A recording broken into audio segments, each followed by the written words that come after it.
السلام علیکم. زیاتره یوټیوبر دا خبره کوي چې اکوپمنټ ډزنټ میټر، خو زه وایم چې اکوپمنټ میټر الاوټس. ځکه چې ستا د ویډیو کوالټي ښه نه وي، ستا آډیو ښه نه وي، نو ویډیو مزه بالکل نه وي.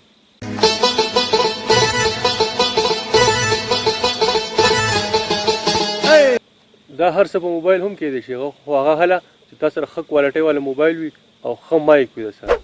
او بله خبره ده چې د ولاګینګ شروع کولو نه مخکې یا د واینز ویډیو جوړولو نه مخکې ښه ایډیټینګ ضروري دی، ځکه چې د ویډیو انټرسټ کولو کې تقریبا زما په نسبت باندې 70% کردار چې وي دا د ایډیټینګ وي. نو ښه ایډیټینګ د ولاګینګ لپاره او د واینز جوړولو لپاره ډېر زیات ضروري دی.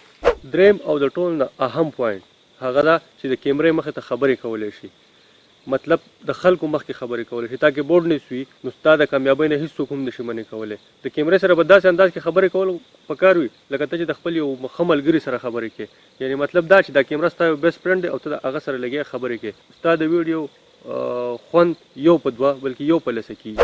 بل دا چې د کیمرې مخې ته ته څه وایې، یعنی کومه سټوري ته بیانوې چې د هغې مخکې تا ته پته وي. که چېرته تا ته د هغې پته نه وي نو داسې حال به وي. دا چې دی نو د ده نوم دغه دی، دا څه ورته وایي حضرت حسین. دا دې وخت کې دلته په دې ځای کې ناست دی، دې ځای نوم دی یخه چینه. یخه چینه نوم دی دې ځای. او د دلته چې دی نو ډېر ښکلی ځای دی، خو د دلته دغه را پرېښودي دي دا څه شی چیلۍ او ګډې دا دلته ساتي، خو ښه ښکلی ځای دی. او دلته په دې خوړ کې دلته اوبه هم بهیږي، خو دا چې دی نو د خپل محنت او خواري کوي او دلته دغه چیلۍ را پرېښودي دلته ساتي.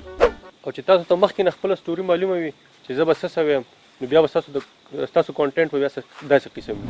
د ده نوم حضرت حسین دی او دا دلته په دې علاقه کې ناست دی، د دې ځای نوم دی یخه چینه. او دلته چې را پرېښودي ګډې بېزې دلته را پرېښودي هغه ساتي. دلته په دې خوړ کې یخې اوبه هم بهیږي چې دغه چیلۍ چې کله خوراک وکړي نو بیا دې ځای کې اوبه څښي او د دې ځای نه بیا واپس خپلو کورونو ته ځي. اوس په دواړو کې ډفرنس وګوره چې کوم درته ښه ښکاري هغه کوه. زما د باندې څه مړه هسې مې دومره تقریر وکړو، زه په خپله چلی زده کوم. زه د کومه داسې لوګن پال کیسینس ټیټر پانجونر یا مور یم چې زه به تاسو ته چلونه وښیم، خو زه په خپله چل زده کوم.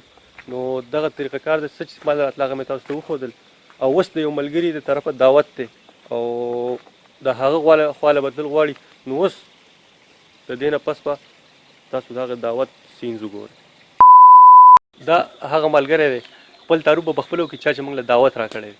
السلام علیکم، زما نوم سالار خان دی. د دې خوږو ملګرو په وینا باندې موږ دا پروګرام په کور کې هم کولی شو، خو دلته یو ښایسته مزه کوي. د دې وجې نه دې خوړ ته راغلي وو دا پروګرام کوو. نو ستا ډېره ډېره شکریه ادا کوو چې تا ډېر مصروفیات چې دی حالان کې دا ډېر زیات مصروفه دی، خو نن دا موږ ته ویل چې تاسو نن به ځان وزګار کړم او پروګرام به جوړ کړو. نو دا موږ داسې ښایسته لوکیشن دی، دا پخلي والا لګیا دی او پخلی راته کوي او حضرت حسین صاحب لګیا دی. او ډېره ډېره شکریه ادا کوم. نور پروګرام به مخکې موږ خپل پروګرام وکړو، کتونکو ته هم ښایو چې څنګه خوند دی. ډېره ډېره مننه ستا. چې اول تقریبا چې کومه دي تیاري دي او دا موږ اول ساده بریانۍ پروګرام لکه موږ کوو شارټ پروګرام دی د بریانۍ، او موږ ساده پخلی کوو. ساده پخلي نه بعد بیا ډېر بریانۍ چې کوم سامان دي هغه به وله جوړو. نو بس وایي تقریبا چې کومې دي دا تیارې دي. سړی چې دی نو پیازو خراب کړی دی او پیاز یې خو کټ کړو، خو دا چې سترګو نه اوښکې روانې کړي، سترګې یې بیخي کار نه کوي.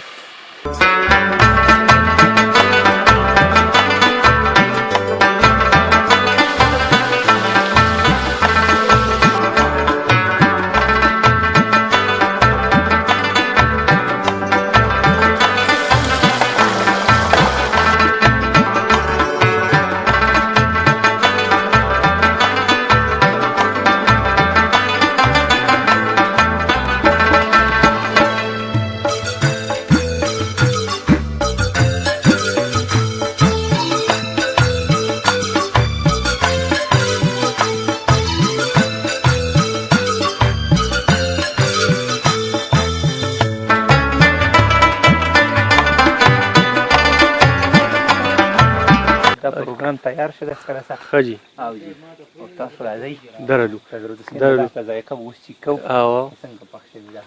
سړي به ډېره خواري کړې ده، ډېره غټه خواري کړې، اوس ګورو که نه ډېره غټه خواري ډېره غټه خواري کړې. ماشاءالله خوشبوي خو ګوره ډېر زبردسته خوشبويي ها. وکړه